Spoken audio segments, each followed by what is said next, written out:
এইখিনি মই মানে ৰোৱা লাই হয়।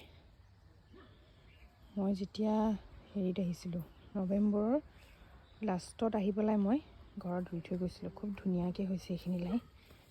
এইখিনি ধুনীয়া। আজি ছিঙি পেলাই নিম, অলপ গৈ পেলাই খাব লাগিব। ভাল লাগে। এইজোপা হেৰি কমলা গছ হয়। এতিয়া শেষ হ'ল বাৰু লাগি পেলাই, এতিয়া নাই। সেইফালে চকলাও আছে। গছবোৰ পাতবোৰ পৰিবলৈ হৈছে আৰু ফাগুনত এতিয়া পূৰা বতাহত পাতবোৰ চব নাইকিয়া হ'ব, চতত লঠঙা হ'ব গছবোৰ। তাৰপিছত এইফালে বহাগত আকৌ নতুন কলি ওলাব। এইফালে বাগানৰ এইবিলাক কলম দি ৰাখিছে, এইবিলাক বাগানৰ এইখিনি যে এনেকুৱা কলম দি ৰাখিছে।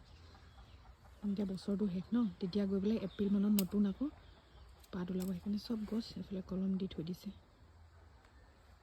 এইফালে তামোলবোৰো আছে। তামোলবোৰ ডাঙৰ হৈছে বাৰু, ইমান ডাঙৰ হোৱা নাই, আৰু ওখ হ'ব, তাৰপিছতহে লাগিব আৰু।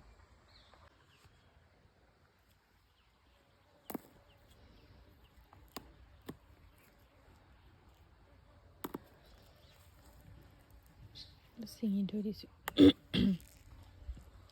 এনেকৈ লৈ পেলাই সেই আৰু